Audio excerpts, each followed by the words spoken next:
Okay, hello there. Welcome to the new podcast, which I'm delighted to say I've got Chris Charlesworth here with me. And to give you a bit of an introduction, Chris,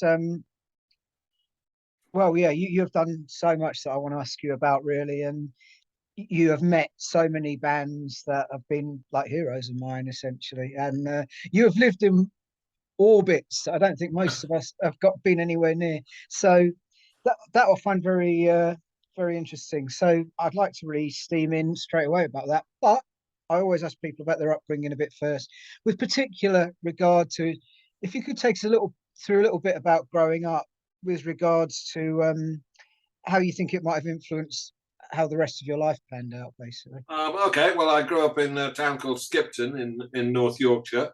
Fairly middle class family. I wasn't particularly academic, although I always liked English and I liked reading. My dad was he managed the local branch of the Eagle Star Insurance Company, actually, and my mum was just a housewife. I had a sister 5 years younger than me. We lived in a pleasant semi-detached house, and I was sent to a boarding school, which I absolutely loathed. And in fact, I was expelled when I was 17. So I never took any A levels or went to college, university. I got a job as a newspaper reporter, which was my first real job. But in the background, I always loved rock and pop music. There was Elvis Presley when I was about 12, and I bought or was given Elvis Presley singles, and then Eddie Cochran, and then the Everly Brothers, and then Buddy Holly, and all those kind of artists. I loved all that kind of thing. I probably had about 10 to 12 albums by the time I was 13 or 14, which is quite a lot then, I guess. And then the Beatles happened in 1963. I taught myself to play the guitar, or tried to play the guitar. I've never been that good at it, but I formed a little group with friends in Skipton, and we played around at youth clubs and parties and local village halls and all that. My dad, bless him, took me to see the Beatles when I was 16 at Bradford Gormont at a Christmas show. And I actually was sat about 5 rows in front of Paul on that side of the stage. And the show only lasted 25 minutes, and I couldn't hear a word they sang or played. But it actually, I think, as I've said before, it kind of twisted my brain, and I thought it was the most wonderful thing I'd ever seen in the world, to see the four Beatles up there in front of me, which at the height of Beatlemania this was. Of course, there was girls losing their inhibitions left, right, and centre all around me, screaming their little heads up, and absolutely fantastic. And that was the first gig I ever saw, actually. So it's not a bad way to start, is it? The Beatles, I don't suppose. Then I started going to gigs in Bradford. I saw a few bands, and I played, as I say, but it was only a covers band that I played in. When I got to after 3 years, I left the local paper in Skipton, and I got a job on the Bradford Telegraph and Argus, which is an evening paper. And me and another bloke, we approached the editor and asked him if we could do half a page of pop music once a week in the paper. We said this will attract younger readers to the TNA, the Bradford Telegraph it was. And he said, yeah, okay. And so I got on the phone to record companies and said, I'm the reviewer for the Bradford Telegraph and Argus. Please send me some albums. And I got a few albums, and I reviewed a few albums, and I reviewed a few shows in Bradford. I remember seeing Joe Cocker, and he was, of course, from Yorkshire, and the Move was a group I saw then in the Nice, if you remember them, with Keith Emerson's first and best band, I think, and so this sort of gradually built up. And in about 1969, I decided it was time I left home, and so I came down to work on a paper in Slough called the Slough Evening Mail. There wasn't as much opportunity there, unfortunately, for writing about music, but I was closer to London, which meant me and a friend who also came down, we go into London and see gigs there, which we did. And then I always used to read Melody Maker. And one day one week I saw an ad in the Wanted, journalist, staff writer on Melody Maker. So I answered the ad. I went for an interview. I didn't get it, but the editor said he'd keep me in mind. And a few months later, he rang me up and said, "There's another vacancy. Are you interested?" So in the summer of 1970, which we've got to now, I joined the staff of Melody Maker. And one of the interesting things that when I joined, another music paper called Sounds had just been launched. And this had been launched by the previous editor of Melody Maker. And he'd taken a lot of staff with him. So there were a lot of vacancies on MM at the time I joined. And within weeks of me joining, a guy called Roy Hollingworth, who'd written a column on pop in the Derby Evening Telegraph, joined. A guy called Michael Watts, who'd written a pop column in the Wolverhampton paper, joined.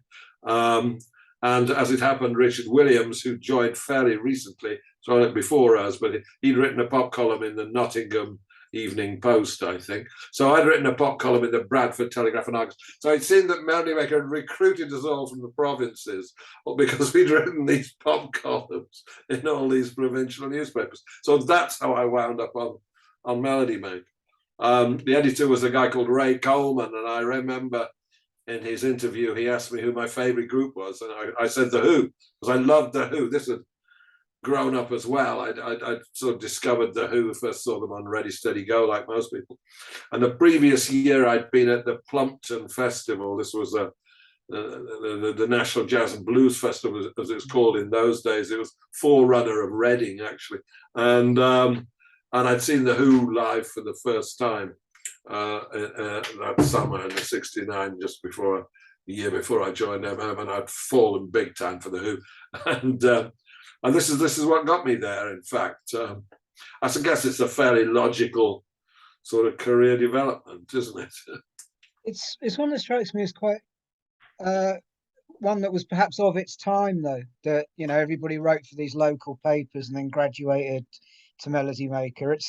It stopped being like that, didn't it? Yes, he did. The editor at the time, Ray Coleman, he was keen on reporters as opposed to writers. There's a certain amount of discipline being a reporter. Like you have to write up your story quickly, especially if it's an evening paper like the Telegraph was and like the Slough Evening Mail was. So I go out and interview some local bigwig about something or other, and I rush back to the office and I knock out 1,000 words in an hour and a half and hand it in, right? And then I do the next job, right? So, and I could do shorthand and typing, and I went on a day release course. I should have mentioned this perhaps when I was up in Yorkshire to Bradford Technical College, like a day release, 1 day a week to learn the trade craft of journalism, if you like. And they taught me how to sub-edit copy, how to take a 1,000-word press release, reduce it to 400 words and make it more interesting in half an hour, right? This kind of sort of professional trade work. You understand what I'm saying? And also interviewing techniques as well. We were taught how to get the most out of an interviewee. And how to write it up quickly afterwards. And Ray Coleman, the editor of Melody Maker, valued these skills, let's say, these trade skills, which is why he, instead of getting someone straight out of college, which is what happened with New Musical Express later, but we'll get onto that, he wanted people with a basic reporter's training on Melody Maker. And it came in useful, I have to say. I'm impressed that you can do shorthand. I've forgotten it now. I've forgotten it now. But I could do 100 words a minute. In order to pass this journalist proficiency test, you had to attain 100 words a minute shorthand. Me and another reporter, we were in a room full of like 20 girls, who were all turning to be secretaries. This was 1965, 66, remember? And so it was just me and 20 girls. Wow. Can I take you back to the Beatles concert? Yeah. To see the Beatles at the height of Beatlemania. I'm immediately fascinated by what kind of an experience that must have been. You say you couldn't hear the band, etc., etc., but just to be part of that crowd, to be surrounded by that mania. What was that like? Oh, it was. It's funny, I can remember it still. I remember like I can remember where I was sat. It was just total pandemonium. Pandemonium. It was one of those. But there was about 6 or 7 bands on the bill. I think there was Jerry and the Pacemakers on as well. I think it was the Foremost as well, and there may have been an opening act. And there was a compere, and the compere was Rolf Harris, whose name we're not supposed to mention now, of course, because he disgraced himself, hasn't he? But the compere was Rolf Harris. And the first half of the show was this 3 or 4 other acts, or there may have been 5, right? And then the curtains closed. There was curtains, right? While they set up the Beatles amps and drums behind the curtains. And Rolf Harris had the unenviable task of standing there and keeping the audience, happy for about 15 to 20 minutes until the Beatles came on. And if you recall, Rolf Harris was something of an artist, and he had one of those charcoal pads. So of course he drew the Beatles, didn't he? You see, he drew one with big eyes, which was Paul, and one with a big nose, which was Ringo, of course, And he said, which one's this? And they go, oh, these girls were just going potty. So this was just ramping up the excitement until eventually it just got to someone came on and pulled the curtains back, and they didn't say anything, didn't the Beatles? They just started out. I think they started out with Twist and Shout, actually, and the place just exploded. They had a lot of ushers down at the front, or guys who were holding girls back, because everybody got out the seats and rushed to the front. It was like a cinema. Was this hall? These kind of theatres in those days. It was a theatre where they would have maybe a play the following week, if you see that kind of a theatre it was. And all these girls just went potty. And I remember when Ringo sang, that's kind of ramped things up even further. For some reason, Ringo seems to be the favourite of all these girls, right? And they just screamed their heads off. I'd like to have been on John's side, because I couldn't see him so well, unfortunately. But he's playing his guitar like this, screaming at the microphone. And the songs they were singing was, She Loves You, I Want to Hold Your Hand, All My Loving, all those early Beatles songs, which I couldn't really hear them. Well, you could just make out what they were doing, I think. And when Paul and George came together to sing a chorus and shake their heads, go, yeah, or something like that, right? And even more screaming, And they ran off at the end as well. There was no encores, no nothing, of course. They were on for about 25 minutes, and they just ran off at the end. And they were probably out of the theatre. They probably ran straight out of the theatre and into a car, I would think. And they were 10 miles down the road by the time this audience started leaving the theatre. It was a really extraordinary scene. When I look back on it, I think it was probably what I expected in a way, because I'd read so much about the Beatles, and of course I'd bought their first 2 albums by that time, I think, and about 4 singles. I've still got those singles, of course. Yes. Yeah, they're upstairs. I've still got my Beatles singles out. They're pretty shot, I have to say, but I've still got them. And it was almost, I tell you, it's kind of odd, is this? It's kind of nice. It was November 1963 when I saw them in Bradford. And it was October 1973, when I met John Lennon. So it's almost 10 years to the day it was when I first interviewed him. But anyway, we're moving forward. We will most certainly come on to that. Yeah, we'll come on to that. Anyway, there we go. And the other thing is, I interviewed both John and Paul eventually on Melod Maker. I didn't tell either of them I'd seen the Beatles. I just didn't think it was appropriate. Really? I wish now I had done. Certainly, it's just that both of them have moved forward so much, And at that particular time, there wasn't the nostalgia for the Beatles that there is now. And I think all of them wanted to put that behind them. This was the vibe I got from them both, in fact. And so I thought, oh, we'll mention that. It's uncool, you know. But I think about it now, it's actually very cool indeed to see the Beatles. You know? Well, absolutely, yeah. There's the first thing I homed in on. The 60s, the period you've just mentioned, was a time of big sort of development and flourishing of youth cults, mods and rockers and hippies and so on and so forth. Did you identify with any of that? Not really. You see, up in North Yorkshire, we didn't get that kind of thing. There weren't mods and rockers in Skipton. This is a little market town with a population of 12,000 people. There weren't any black people in the town. You know, it was one of these sort of Yorkshire towns that was fairly insular, which is why I wanted to get out eventually. Charming little place full of tourists at the weekends, beautiful countryside. Farming community mostly up there, but youth cults didn't reach it. I discovered the Who through watching them on Ready Steady Go. I read about the mods and rockers because everybody did, because I read the Daily Mirror in those days actually, and all the, you know, the riots in Brighton and Southend and all that. I thought, oh, this is great.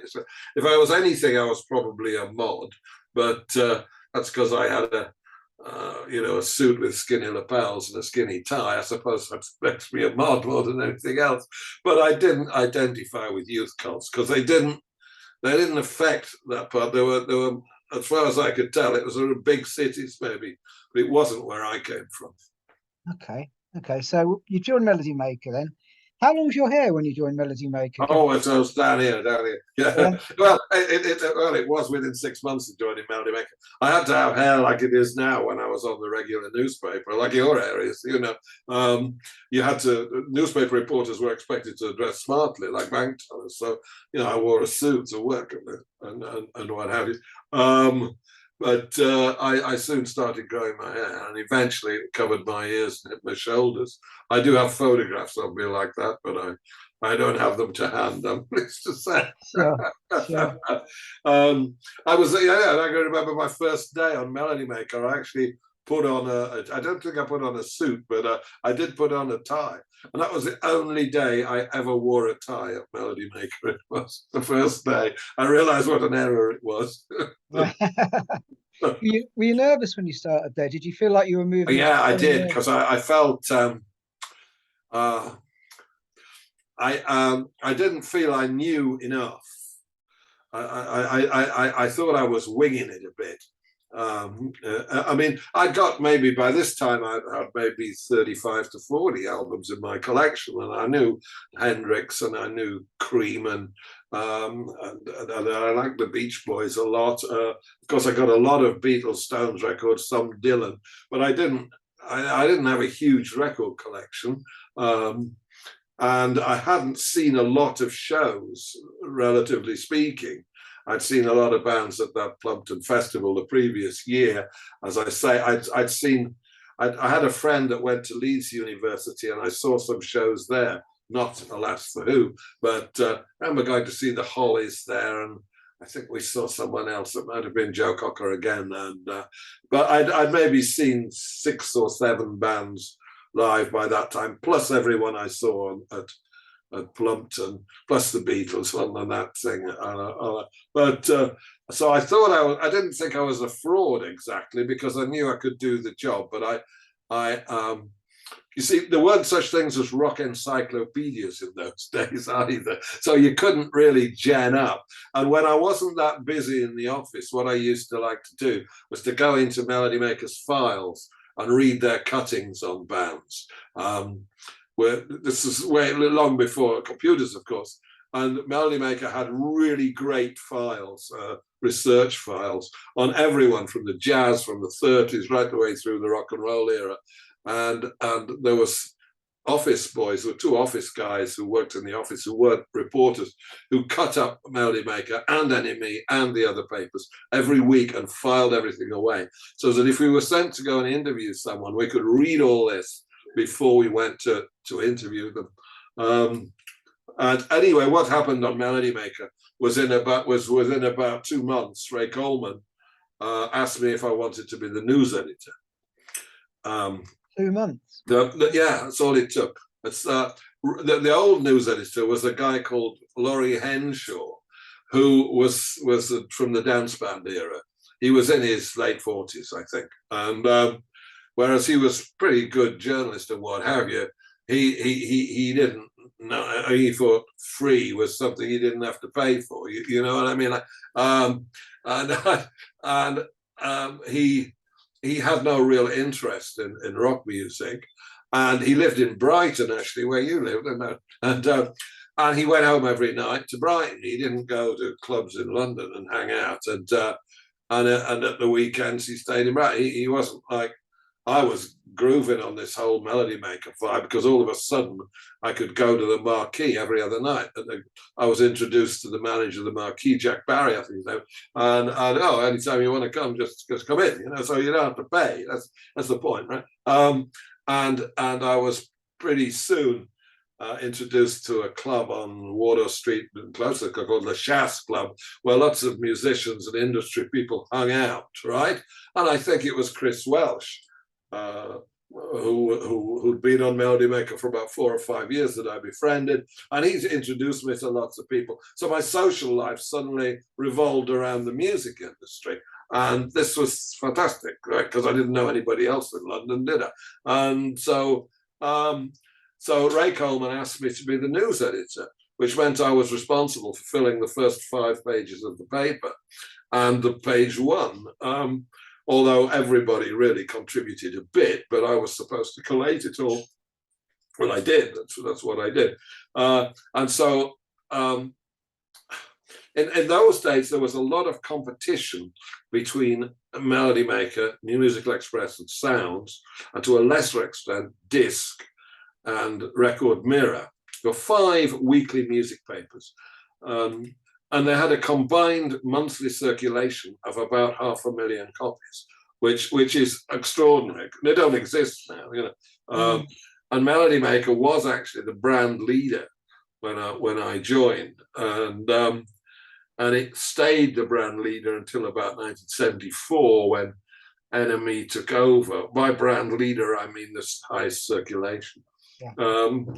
And anyway, so there was all this competition to get a front page lead story, you know, Deep Purple split, or Rod quits the Faces, or, you know, I don't know, whoever, you know, Stones to tour next month, this kind of thing.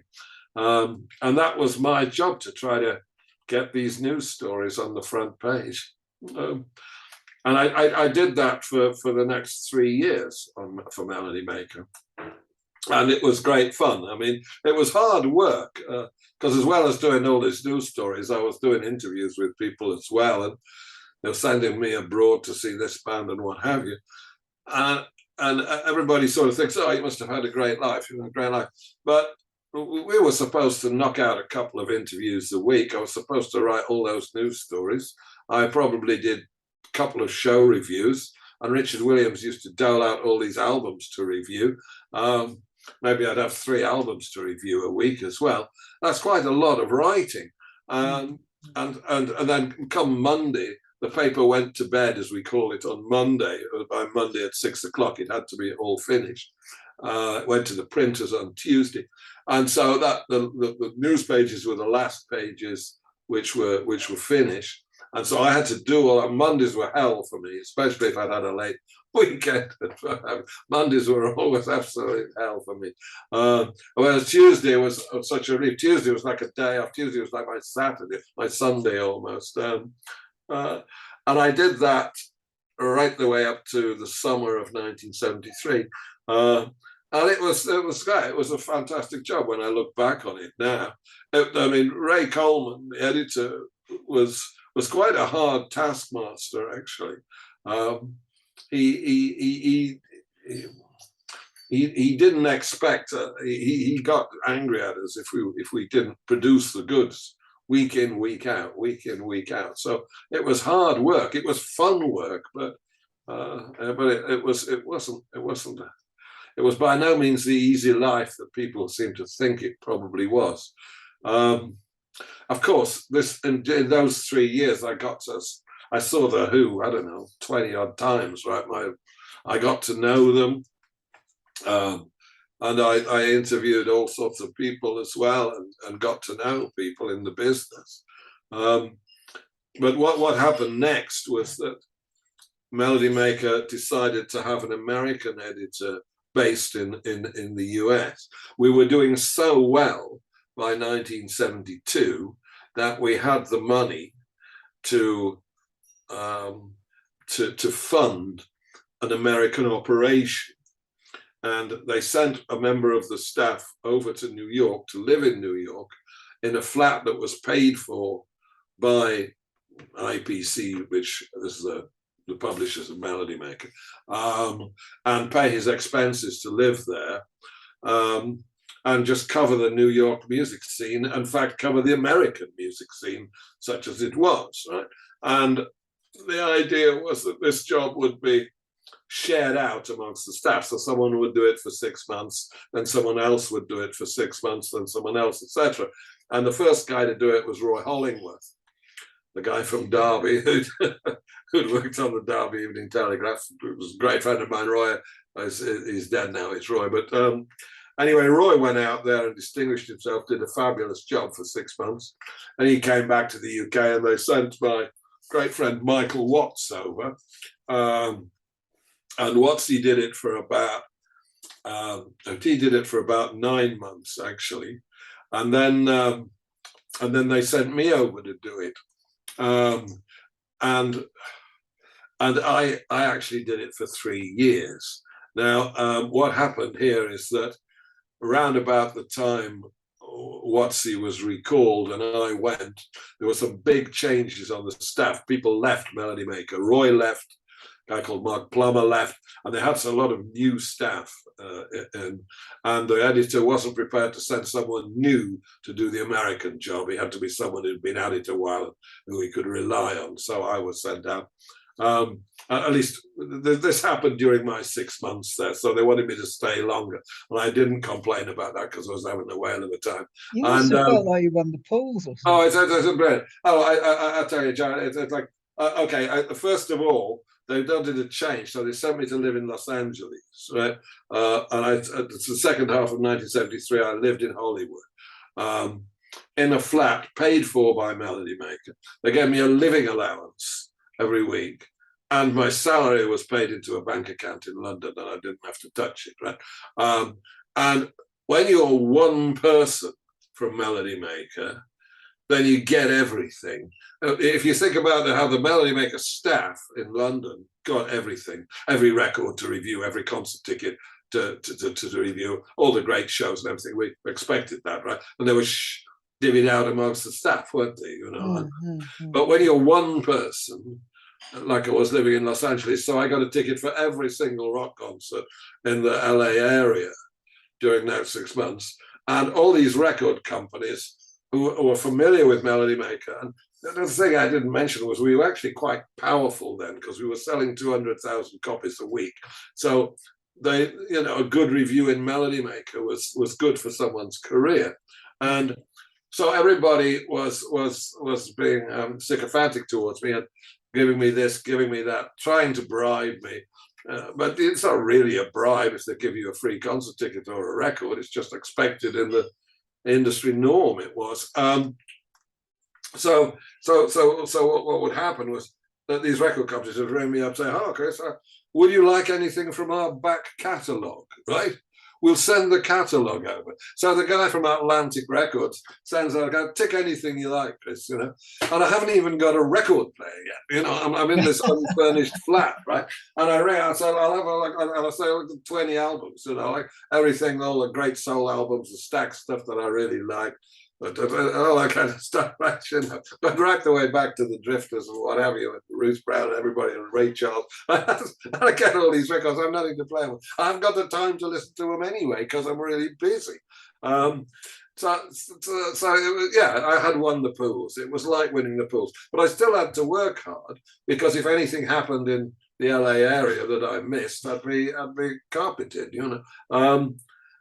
So I spent the second half of 1973 in LA doing this job, and in that time, that was when I befriended John Lennon, because he was living there then, and I mean, I interviewed 20 other people apart from John Lennon probably in those 6 months, but he was probably the biggest star. Well, he is the biggest star.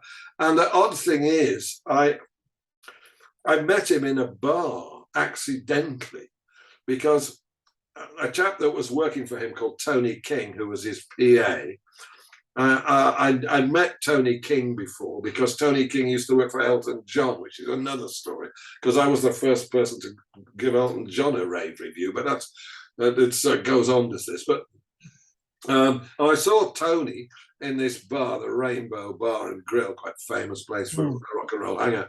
And I said, "Hello, Tony, is Elton here?" Thinking he was working for Elton John. And he said, "No, I'm working for John Lennon now. Would you like to come and meet him?" And I said, "Well, yes, I would." You know, you don't say that. And I said, "No, I've got to rush home, actually. The TV show. I won't catch the news at 10 o'clock. You know." I said, "Yeah, I'd like to meet you." So I went over, and he was sat there with May Pang, and he was in a little alcove by himself. And I said, "This is Chris from Melod Maker." And John Lennon knew who I was. "Oh, Chris Charlesworth, I've read your stuff in Melod Maker." John Lennon knows. "Hello, John, how are you? You know, lovely to meet you." He says, anyway, so I had this really pleasant chat with him. Not interviewing him, just, you know. And well, first of all, he seemed... he seemed like he was almost a bit homesick for the UK, because he was asking me about what was going on in the UK. And I had lately arrived from the UK. I'd only been there about 6 weeks.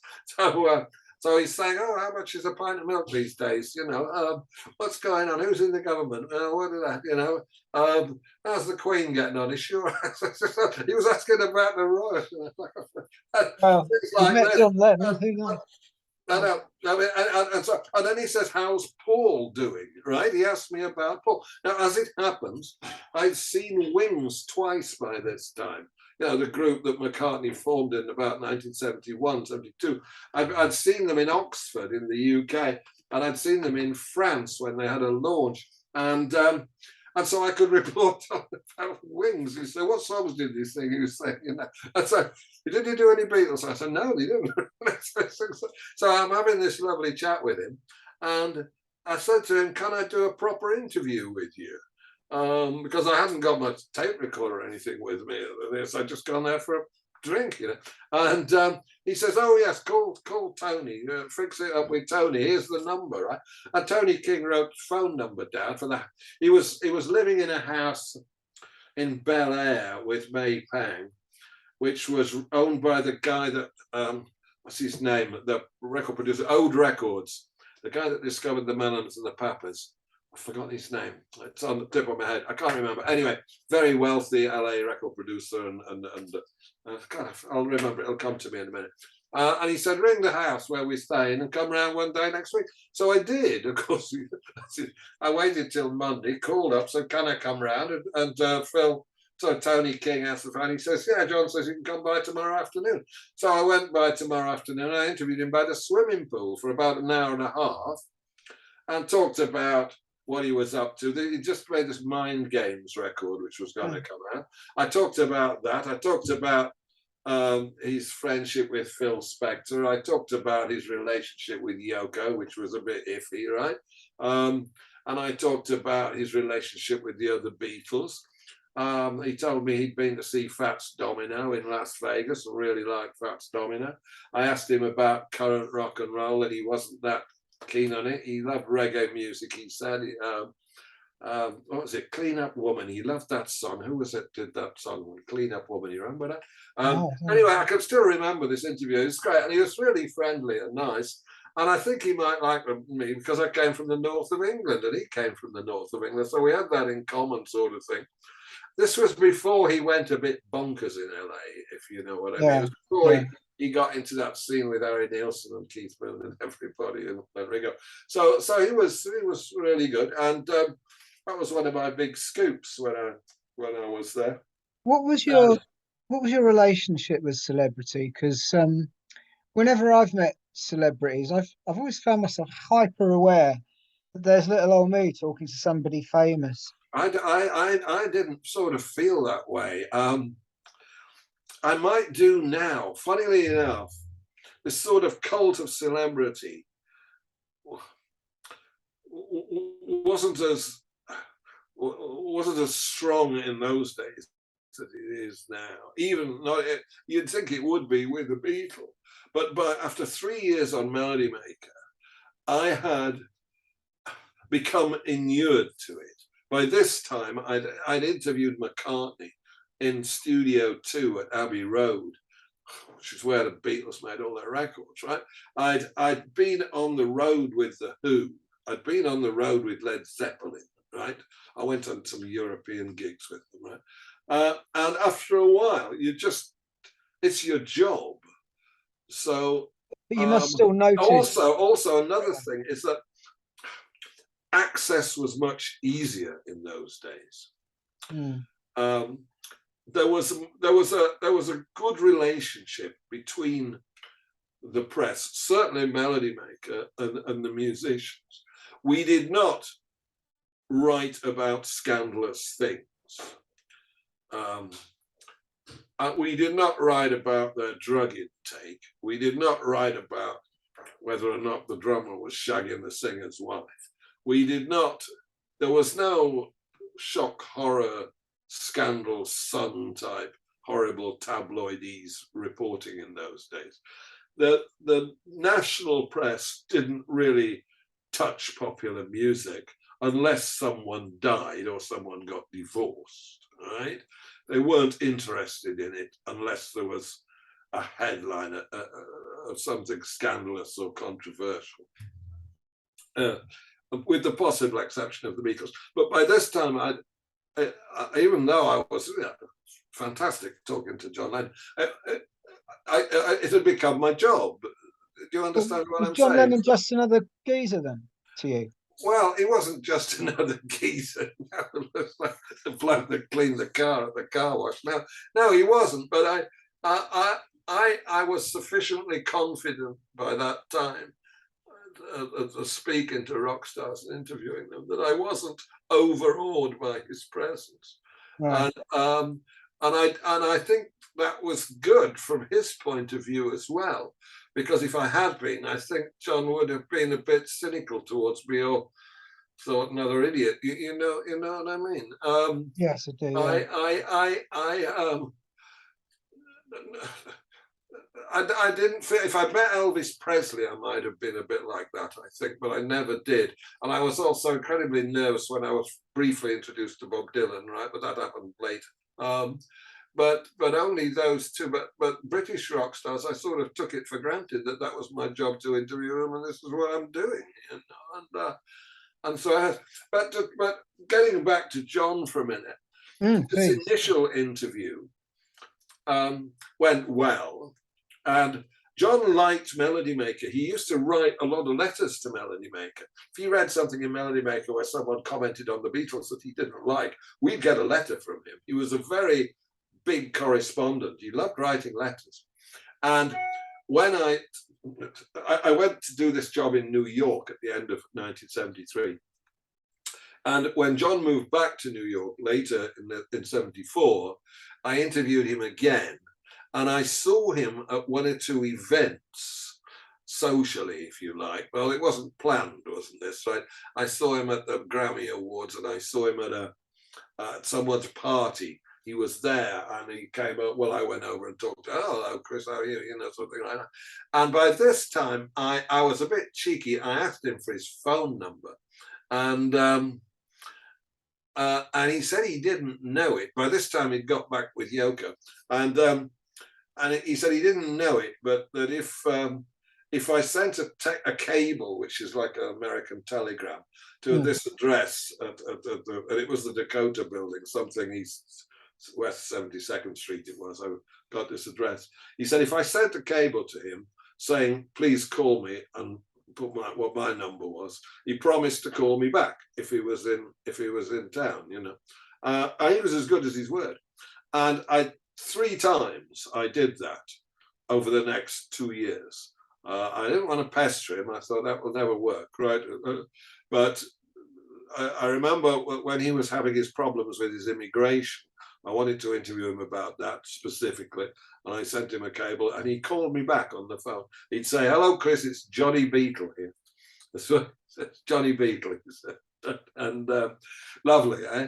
And I interviewed him about his rock and roll album, you know, that album about that, and his immigration, and another one of greatest hits called Shaved Fish. So, and I've twice, once I interviewed him, I arranged to meet him at an office in Capitol Records building. Another time we met at the Plaza Hotel in the Oyster Bar there, which was a dark little bar where no one knew. And the other time we spoke on the phone. But I also bumped into him in a club. Twice I did, and joined his table and chatted. So I got to know him reasonably well. Now, last time I saw him was when he got his green card. This was the issue, of course, where the Nixon administration wanted to expel him. And this is what I interviewed him about on one of those calls. And I went down to the hearing. It was obviously a prearranged that he'd get the green card by this time. And I listened to all these people stand up and make a eulogy about what a great man he was and everything. And then at the end of it, the judge said, "Yes, I award Mr. Lennon with his green card," you know. And everybody clapped in the courtroom, actually. And John stood up and said, "I'd like to thank my wife." And then he went out onto the streets holding the card up. And I went out on the streets and I'm looking at him and he spots me. He said, "Oh, Chris, I've got it at last," kind of thing. I said, "Yeah, well done, John. That's great. You can travel now." The idea was that he couldn't leave America because they might not let him back in until he had that green card, which allowed him access to the States, you know, multiple times. And and the funny thing is, the green card was blue. And that's the last words I ever said to him. I said, John, your green card, it's blue. And he looked and said, "Yeah, you're right. It is, isn't it?" And that was I said all about. Anyway, about 2 or 3 months after that, I sent him another of my telegrams asking for an interview because I want to know what his plans were now that he could travel. Right? Was he going to go to England or whatever? Yeah. And he sent me a postcard back because he knew what my address was. Because when you send a cable, you've got to put your address on it. So he sent me a postcard saying, "Dear Chris, I'm invisible. No comment," was the stern reply. "Love, John," with the usual little self-portrait. And I've still got that postcard, of course. And that was the last. What? Did you like him? Oh, I loved it. I thought he was great. Yeah. I mean, I think I was lucky with him in that I always hit him at the right moment, I think. Because I've heard that he could be a bit sharp with people, you know. But I liked him a lot. I mean, he was my favourite Beatle anyway. But do you have any? That's my John Lennon. That's my John Lennon story. So, obviously, he was tragically killed. 1980. I have a theory that John's killing, assassination, was what put an end to the openness that the music writers had with journalists. I think that John's death suddenly ended the sort of close relationship because they hid themselves away with lots of bodyguards and high walls and fences after that. It was a real watershed moment from that point of view. Of course, the other thing that spoiled it was we've got to backtrack slightly. New Musical Express started to take a more I wouldn't say critical approach, a cynical approach towards the rock business. Some of their writers who were fantastic, like Nick Kent and Charlie Murray, and both of whom I got quite friendly with, and Ian MacDonald, they became far more critical of the lifestyle of rock stars and what have you. And they were asking them about their politics, of course. Now, Ray Coleman, our editor, wasn't remotely interested in us asking musicians about their politics. He said, no, what you wouldn't ask the Prime Minister what music he liked, so why do you ask the musician what political party they follow? Right? And that was his attitude, but it wasn't NME's attitude. and we were a bit slow off the mark there, I think, because the times were changing, as Bob Dylan said. Yeah. And punk just changed all that as well, of course. And Melody Maker was slow and started losing its power, if you like, and its circulation in the mid-70s. And NME took over. And what happened as a result of this was Melody Maker wasn't doing as well, and I was recalled from New York. But I had 3 years there, so I didn't do Yeah. yeah.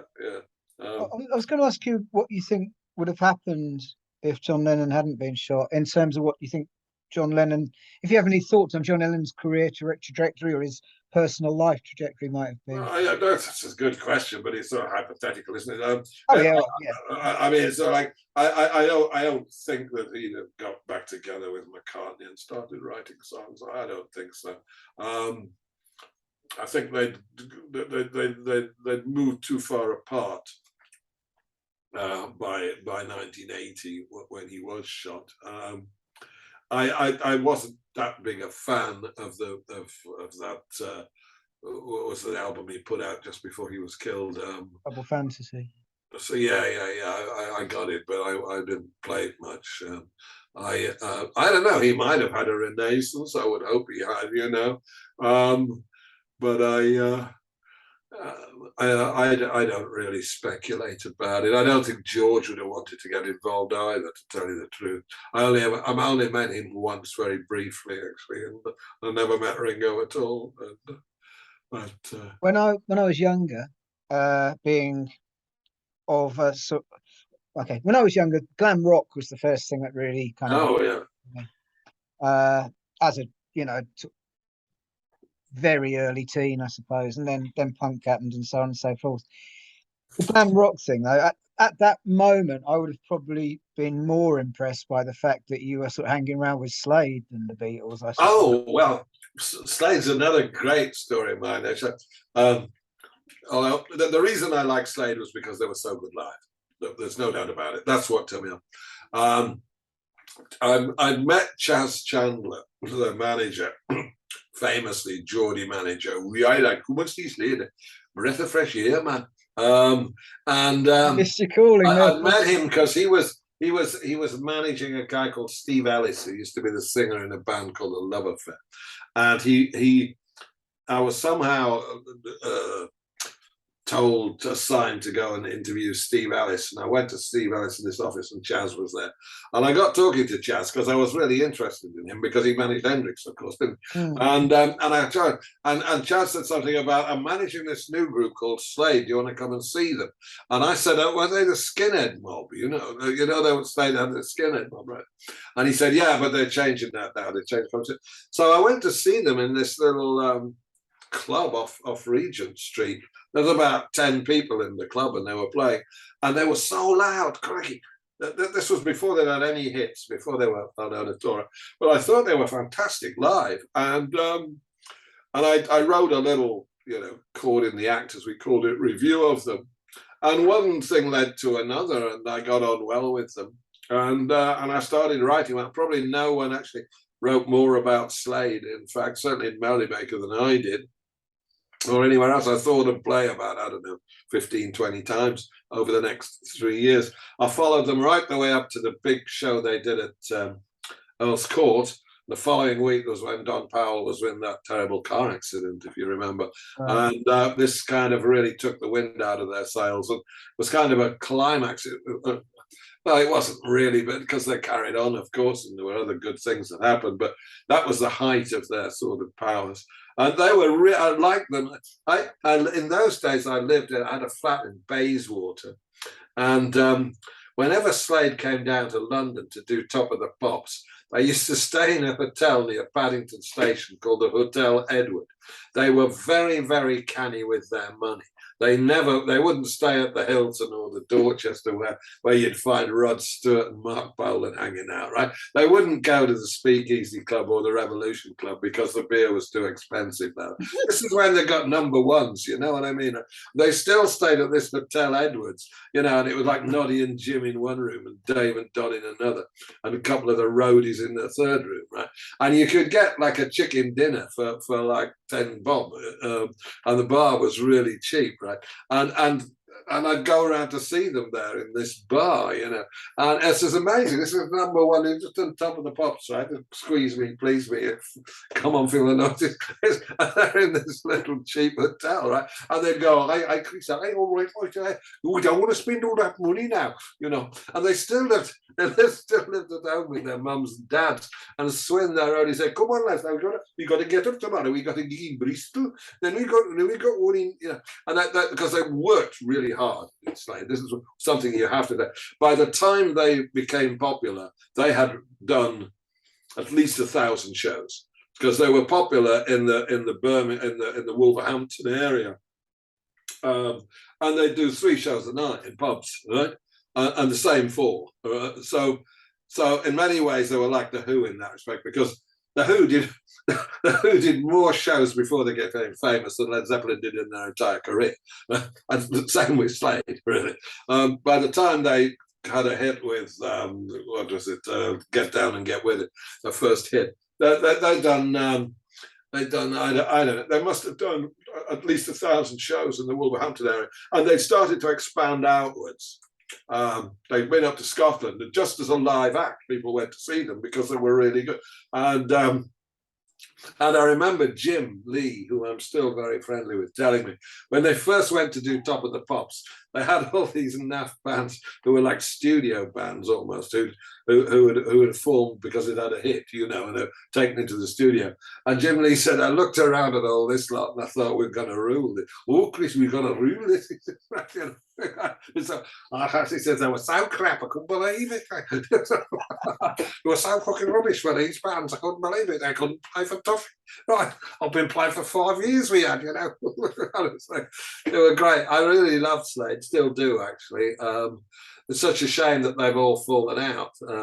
Yeah. They've all fallen out over money, of course, because Noddy and Jim wrote all the songs and they're rich, still are rich. And the other two haven't got a piss in, as they say. Must be very awkward. Yeah, that's what tends to happen with this. Anyway, I'm glad you like writing about Slade. Well, I've got this vision of them in this cheap bar, etc. And what I've got to know is, did they have the clobber on, or was no? Well, they just have jeans and t-shirts. You know, they didn't. Nobody didn't have his top out with the mirror. No, I presume you wouldn't go the full hog or the full knob. They were really. I mean, it's a bit of a cliche to say they were unaffected, but they were totally unaffected with us. They were so down to earth, you wouldn't believe, right? But they love to get drunk. I tell you, they drank a lot, and they certainly enjoyed themselves. They did. And I went on a tour of Holland with them, and Amsterdam, and Rotterdam, and The Hague, right? And I just was so. I mean, just with all that, and I've got these roadies. They're all brummies as well. Oh, yeah.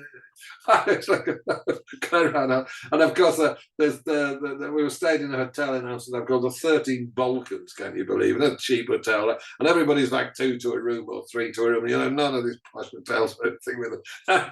And me and Donnie, we got so legless in the bar because the brandy was really cheap there. You know, we went out because we were in the red light. It's in the red light district, wasn't it, as well? And got into a lot of mischief. We did. We got chucked out of a brothel, did Noddy and I. I don't want to go into too much detail. You're probably horrified to hear that now with Noddy, but it's true, absolutely true. I did have some fun adventures with some bands. So I was going to say, there's probably an awful lot we can't talk about. You were saying that the press's relationship with bands was such that you didn't really kind of report scandal and so on and so forth. Well, I certainly didn't report in Melody Maker that Noddy Alderman got slung out in the red light district. The salacious part of my head is thinking, God, you must have some real stories to tell in private. Yeah. I had some fun time, Deep Purple as well. They were all bad lads. I mean, they misbehaved themselves on the road. The Who, for that matter, as well. Keith Moon, there's loads of stories with him. I got to know the Who probably as well, if not better than Slade. My relationship with the Who continued. Right, so I don't know whether you know this, but in the 90s, I produced their box set for them, insofar as I coordinated it and helped them select the tracks and arranged for all the packaging and what have you. And I worked with them on kind of what do you call it, refurbishing, upgrading their back catalogue for CDs with bonus tracks and nice sleeve notes, booklets and all that. I did a lot of work for the Who on that later. This was in the 90s, but when that box set, 30 Years of Maximum R&B, I'm credited as a producer on that, which is one of my big things. Oh, I bet, yeah. To be credited as a producer on a Who record is fantastic, especially when I remember seeing them up in Yorkshire as a lad. When I first saw them on Ready, Steady, Go, I thought, God, that band one day. Yeah, absolutely. The Who are a very good live band as well. Well, that's the thing, you see. Yeah. I think because I'd played in a band myself a bit, I could recognize a really good live band. And the Who were very well drilled. They'd played together so often, so many times by the time of the sort of era that I was in. They took my breath away, did the Who. They were so good. They were so great. I think anybody who saw the Who between 1969 and 1975 or 6 or so will tell you that they've never seen anything like it. They had their off nights, but mostly they were just so electric to watch because they were exciting, with Pete Townsend jumping around and spinning his arm and Moon going haywire on the drums, and the music sounded so good. It didn't matter how, what they did, and running around Roger with his microphone and everything. It just was a credible noise they made whilst all this was going on stage. And there was this kind of casual panache about it, as if they weren't really trying. And it sounded, but they were, obviously, right? And Entwistle was such a fluent bass player. And he's the one that no one talked about. He just stood there and blah, blah. I mean, a lot of the lines he was playing sounded like guitar lines, because he didn't play the bass in the deep sort of bass that most groups have. He played kind of like complementary guitar lines on lower strings with a very trebly tone coming out, and very loud indeed. And I often think a lot of people heard the Who and they might have thought that some of what Entwistle was playing was being played by Pete. It wasn't, of course. It took you a while to grasp this unique sound they had. When John died, something really went with the Who. I mean, when Keith died, they tried to replace him, but Jones was too. He was too metronomic for the Who. He was a very good drummer, but he wasn't a good drummer for the Who, I think. But when John left, a key element of the Who's sound went, and they never sounded the same again after John. Yeah, he was the glue in a way, wasn't he? He was. He was also the man in the middle. I know he was at the side of the stage, but he was the man in the middle between Roger and Pete, perpetually rowing over something or other. And John would be the one in the middle who'd calm him down and say, "Come on, let's get it together," kind of thing. Did you see a similarity between the Who and Slade? Yes, I did actually. The similarity was how great they were live. Slade couldn't somehow translate what they did to America, not without trying. God, they tried hard. They actually lived in America part of the time that I was there. But somehow this boisterous enthusiasm that they put across when they were playing, and Noddy's yelling at the audience, "Come on, stand up, all this." American audiences weren't into that at the time. They preferred a much more laid-back approach, and that was why it didn't work.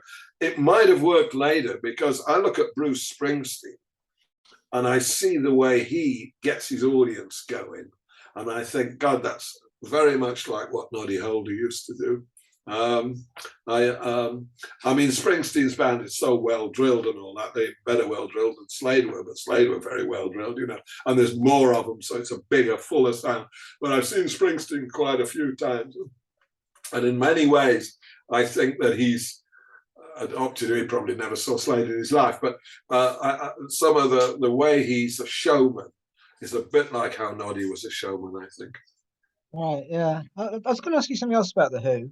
I mean, I love the Who, and I don't want to seem like I'm sort of jumping over them, but I think I am probably to a point. But I was going to ask you this: to a complete outsider who's, you know, I first saw the Who in the year 2000, I believe. So, you know, yeah, quite. Right, So, right.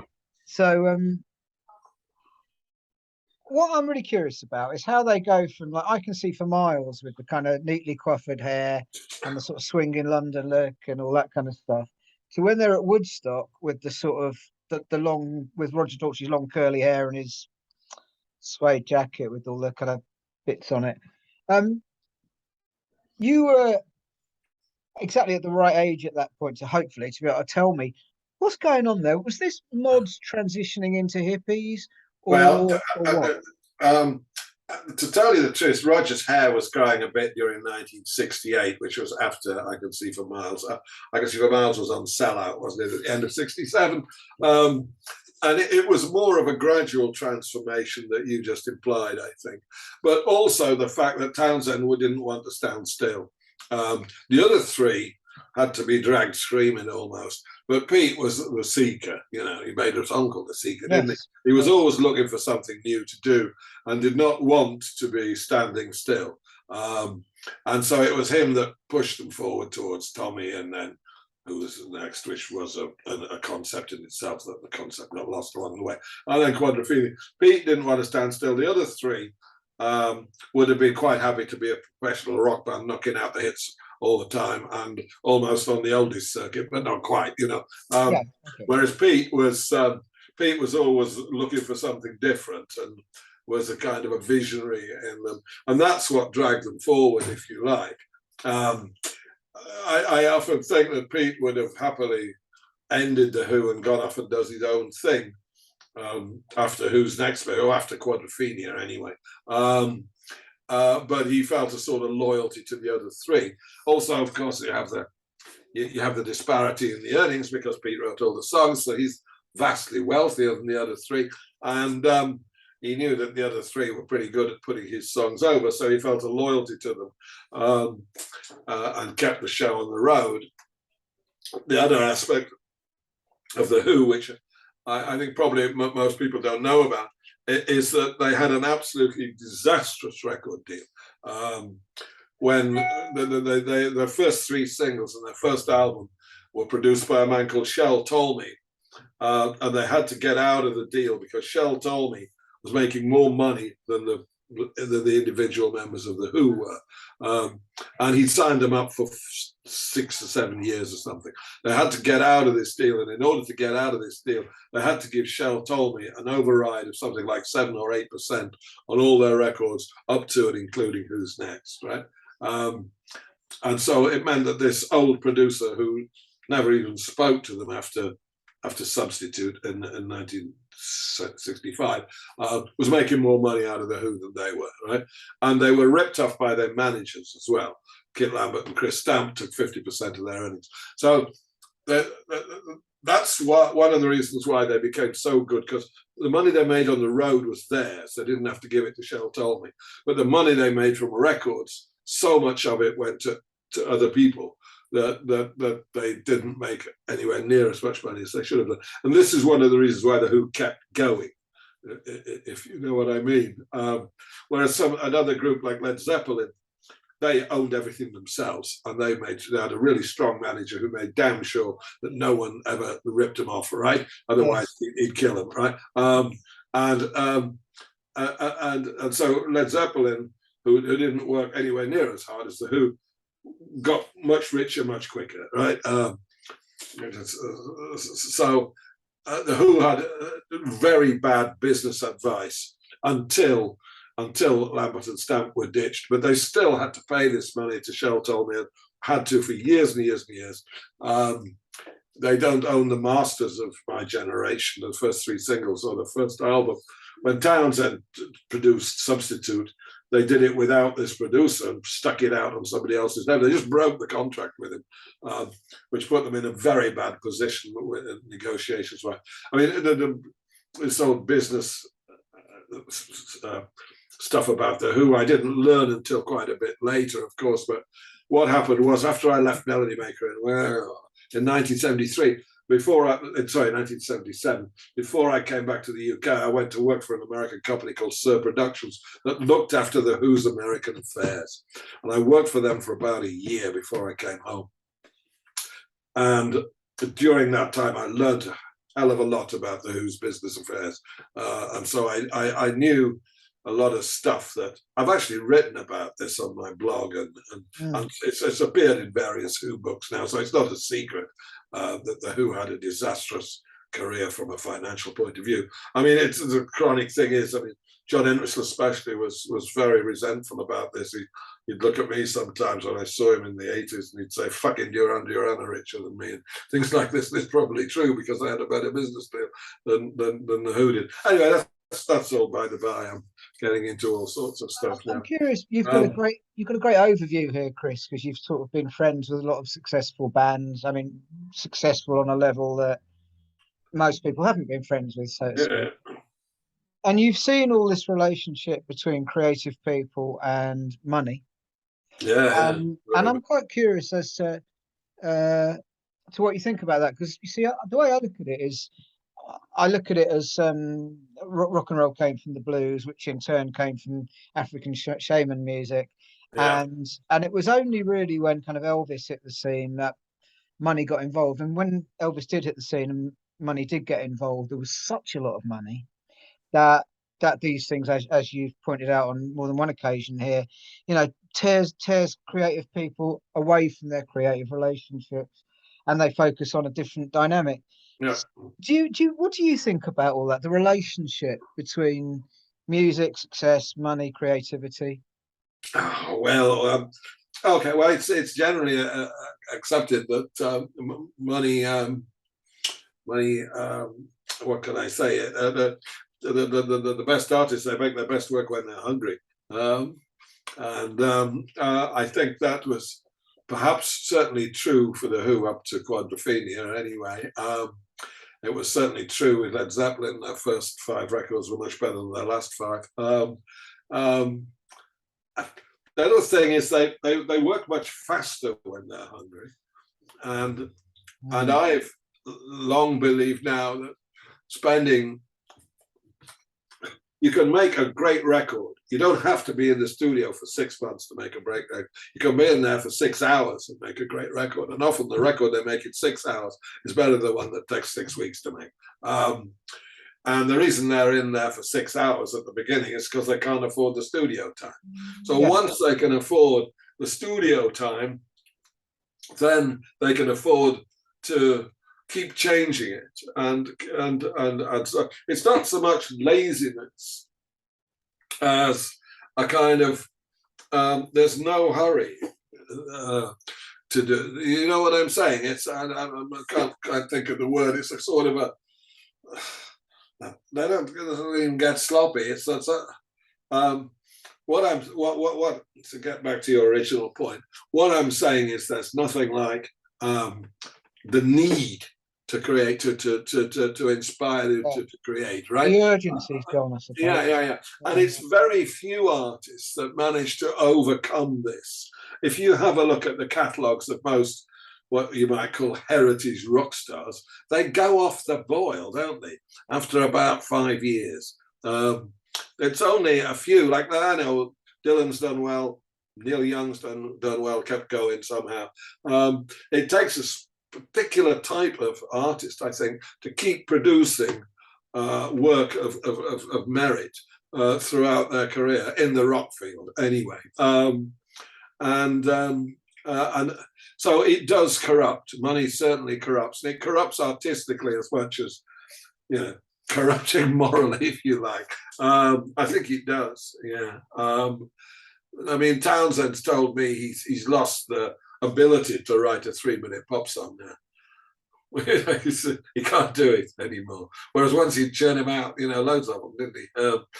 Churning out several a year, right? The problem is there's no control experiment, is there? Because also, anyway. there's probably a certain emperor's new clothes situation comes into it, doesn't it? Because once the artist becomes extremely successful, and someone tries to tell him, no, that's not very good, then someone close to him says that, then he tells that person to fuck off, right? And a lot of those people are then, as the case with Elvis Presley, right? No one dared tell him that he was rubbish, even though he probably was, because everyone he knows are living off him, right? They rely on the artist for their daily bread, and so the people are frightened to tell them when something's no good. Where did you fit into this food chain? Did you ever tell anyone they were shit? Did I? Sorry? Did I? Did you ever tell anyone they'd kind of gone a bit shit? Did you ever? No, not really. I mean, I gave some people a bad review. I gave some people bad reviews, but I don't think I've told anyone to their face that they're a good shit. I remember famously, I used to really like Traffic, Steve Winwood's band, and I saw them at the Academy of Music in New York, and Chris Wood, who was their saxophone player and flute player, was clearly drunk during this show. He couldn't play, could barely stand up, and the show was a bit of a travesty. And they only played for about 45 minutes, and the audience was expecting an hour and a bit, at least, right? Knows it. And I saw this show, and I was really sad. I said, "Oh, that's terrible." Traffic. They used to be fantastic, right? I thought they're really on their last legs. So I gave them a really bad review in Melod Maker, and I said, "Look, if poor old Winwood was trying to hold it together, but this guy Wood was just out of it. He shouldn't have been on stage." Anyway, so I said this, and just my luck, wasn't it, that about 2 weeks later, I was introduced to Chris Blackwell, Ireland's boss, right? And he took me to task about this review I'd written. And I said to him, "Were you at the show? Were you at the show?" And he said, "No." I said, "Well, if you weren't at the show, how can you tell me that my review was inaccurate? Because it was, believe me." I said, "I didn't like it any more than, I would love Traffic because I've given them good reviews in the past." And he wouldn't have it. He said, "You fabulous group, we criticize them." This was Chris Blackwell, so I had them now. So that was one little incident I had. I had one or two incidents with people who didn't like something I'd written. I don't know whether I really want to get into that, though. No, fair play. Fair enough. But I mean, I was generally quite kind. I was much kinder than a lot of the people on NME were. But if someone did a bad show or put out a bad record, I was a bit snooty about Paul McCartney's Ram album when it came out. This was the first time I reviewed a Beatle album, and now I think I was wrong because I actually quite like that record. This whole way we're flowing here, I think, is kind of leading quite cutely towards punk rock, because we're getting into a point. Yeah, what time have we got? I'm going to get hungry soon. How long have you got, Chris? Well, that's another 20 minutes or so. 20 minutes. Okay, that's good. Okay, rather than rush through things, which I think wouldn't do anything good. I missed the UK punk. I was in America during 1976. I missed the Sex Pistols, the Clash, and all those people. However, I was at CBGB's, and I saw the Ramones early on. And the first time I saw the Ramones, I thought they were a bit of a joke because every song was 30 seconds, And I'd probably been seeing a Led Zeppelin concert like 2 weeks before, and I'd seen a song last 20 minutes, But I quite liked it. I thought that they were fun, right? I thought they were a bit of a novelty act, to tell you the truth. At first, I didn't get it. But interestingly, another thing I did see, I saw Debbie Harry in a group called the Stilettos. I was going to ask you about this. Oh, yeah. And And my friend Bob Gruen, the New York photographer, took me to see her in this club. In fact, it was a gay club. It was a lesbian hangout, right? A gay girls hangout. Everybody called them dyke bars in those days. And Debbie was there. And after the show, she was in this trio with two other girls. And I think Chris Stein was the guitarist. He was. Pre-Blondie is this. And I thought she was fantastic, but I thought she was fantastic to look at as much as anything. I thought she was so beautiful. And Bob took me backstage to meet her, and I did a mini interview with her because I was doing a roundup piece on all these New York bands like the Ramones, like the Harlots of 42nd Street, Talking Heads, one called the Shirts, I think, and all these groups. Teenage Lust was another one. All these like amateur bands that were knocking around that scene, and I included this little interview with Debbie, and Bob took a picture of her, and Melod Maker printed that picture because they would. I mean, she looks so beautiful to look at, you know. So the subs desk, I could just see that. The subs in London looking at this picture of this girl thinking, oh, I gotta have this girl, she's lovely, right? And this was the first time her picture had ever appeared in a British paper. And when it came out, they used to send me 6 copies of MM every week to my flat in New York. She gave me a phone number. I don't know why, but I had a phone number. Right? And well, I asked her for a phone number. She was working at a beautician's, in fact. She wasn't working as a full-time musician. And I rang her up and I took her out to dinner and I gave her the paper with MM. She was over the moon. She was. She loved it, right? And not long after that, I took her to see The Who as my date. The Who at Madison Square Garden. And I remember I had a backstage pass because I knew The Who pretty well by then, and I was hanging about, and I was in their dressing room after the show, and Roger came, and Roger was the one member of The Who who's was well known for, let's say, squiring the prettiest girl backstage, you know, putting the snatch on her, and you didn't see him again for the rest of till the following morning, you know. And anyway, so he comes up to me, just Roger, says, "Hey, Chris, that girl just looks like Marilyn Monroe. Will you introduce me to her?" And I said, "No way, Rush, no way." And Keith was the same. Keith was looking at her. I mean, it's not done for the press to turn up with a more attractive girl than the group have got, you know. But on that time, I did, right? And then I not long after that, her and Chris Stein, believe it or not, I don't know whether I've mentioned this, but they asked me to manage Blondie. They said they're forming a new group called they're going to call it Blondie. They said, "Oh, would I?" And I couldn't because I had this job for Melod Maker. See, my problem was that my living in New York was contingent on my working for Melod Maker. I didn't have a green card. I didn't have to have a green card because all my funding came from the UK. Okay. I stopped working for MM. I would be a legal immigrant, right? I couldn't manage a band and work for MM at the same time. Also, I didn't know much about management in those days, though I learned later. But, you know, and I was having too much fun. This was 1974, right? And I was having too much fun at MM's. What would have happened? I mean, I could have ended up managing Blondie, but I saw them 2 or 3 times at CBGB's, and I stayed friends with them. And interestingly enough, when I say I stayed friends with them, I really did say over a long period of time. And a few years ago, I went to see them actually, my wife and I went to see them in Brighton recently. We were there, but I didn't go backstage that time. You know, when Glenn Matlock was on bass. Yeah. I did a review of that on my blog. But the last time they were in London was they were doing the Roundhouse.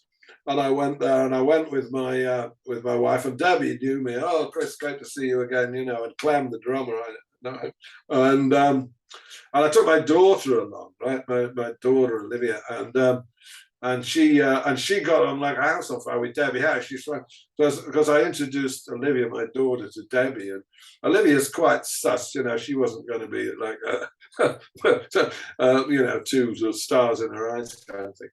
And Debbie said something like, "Your dad knew me before I was famous." And Olivia said, "Yeah, don't I know it?" And they both were giggling at me, you know. It's very funny, it was. Wow. It's funny.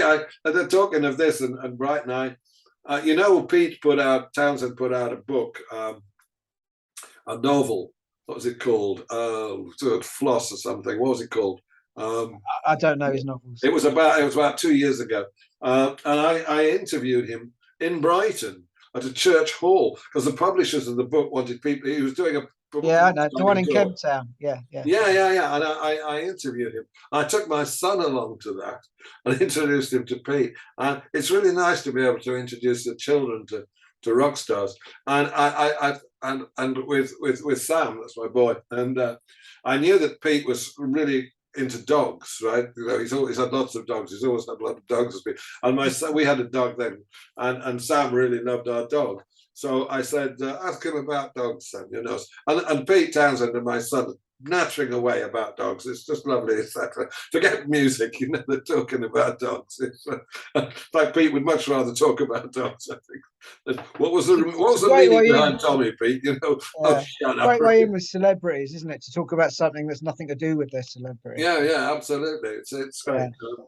Anyway, but what happened next in my life was I went to work for RCA after I came back to the UK.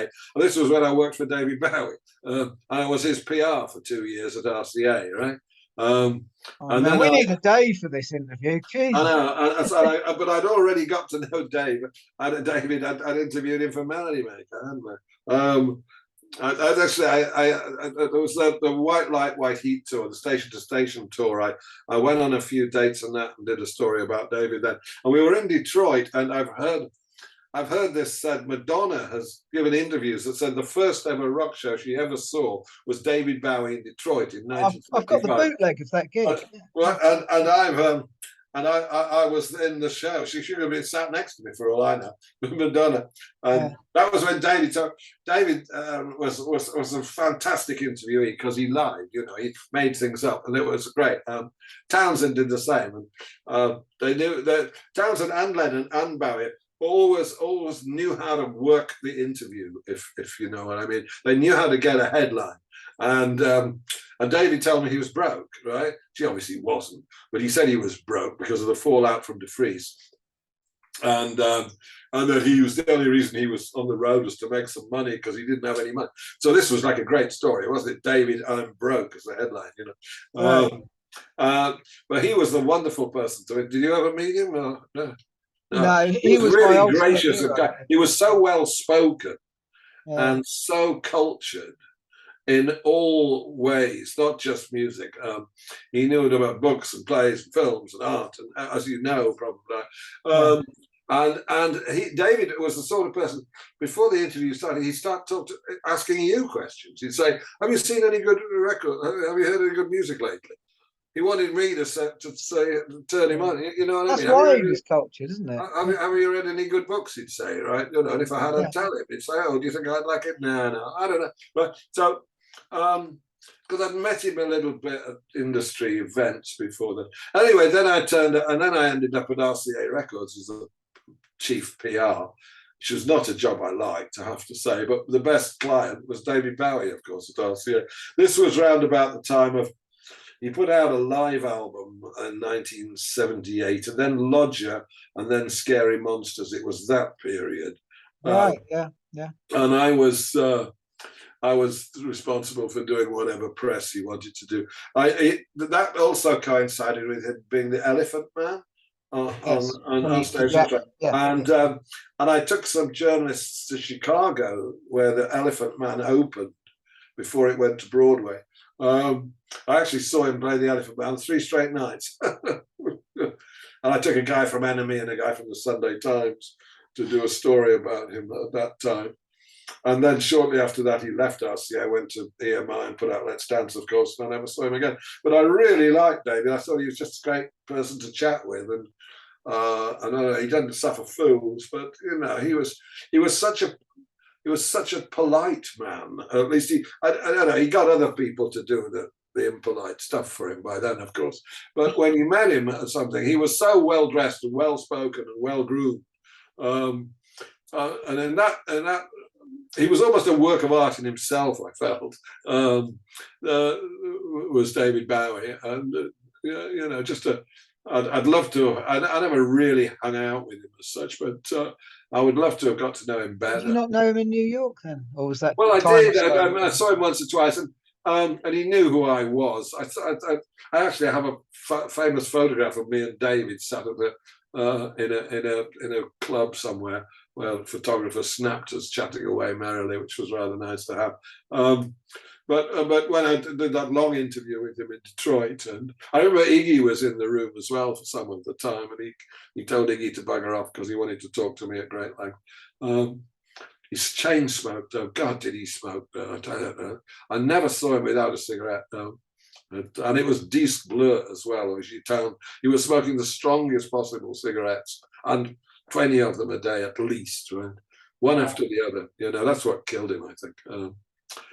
Anyway, Time takes a cigarette. Yeah. yeah, that's right.